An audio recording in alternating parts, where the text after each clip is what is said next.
সকালবেলা আজকে এখন আমি কলকাতা যাওয়ার কথা ছিল, তাই ভাবছি আজকে বলে শুনলাম যে গাড়ি বন্ধ, তাই আজকে যাব না।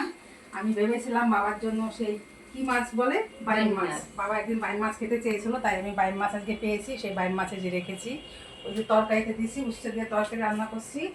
এই বাবাকে রান্না করে দিয়ে খাইয়ে তারপর ভেবেছিলাম যাবো, তো শুনতে পেলাম আজকে খেতে দিয়ে দিন, বেলা হয়ে গেছে। আপনারা শুধু কমেন্ট করে বলেন ওটা কি আপনার শ্বশুর না বাবা। এটা বাবা, শ্বশুর বাবা এটা, ঠিক আছে। এই দেখুন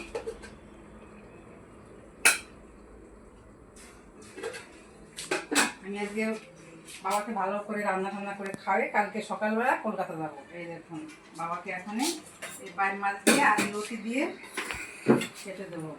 এই দেখুন লতি লতি রান্না করেছি আমি, চয়েস করে বাবার জন্য খাবার বানিয়েছি। এই দেখুন, এই দেখুন হচ্ছে দিয়ে তরকারি রান্না করছি। বাবা এই সব আবার একটু ভালো খায়, তো সব মাছগুলো বাবাকেই দেবো। এই মাছগুলো আর কেউ খাবে না তো।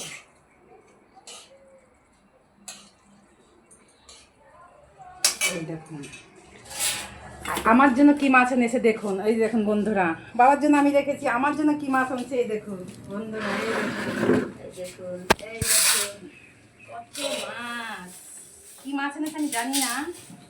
এই দেখুন আমার পছন্দের মাছ এনেছে। এই দেখুন অনেক মাছ এনেছে তো বাবা। এই দেখুন ইলিশ মাছ এনেছে বাবা আমার জন্য। আমি বাবার জন্য বাইম মাছ রেখেছি, আমার জন্য বাবা ইলিশ মাছ এনেছে 4টে। এই দেখুন দেখেছেন বন্ধুরা।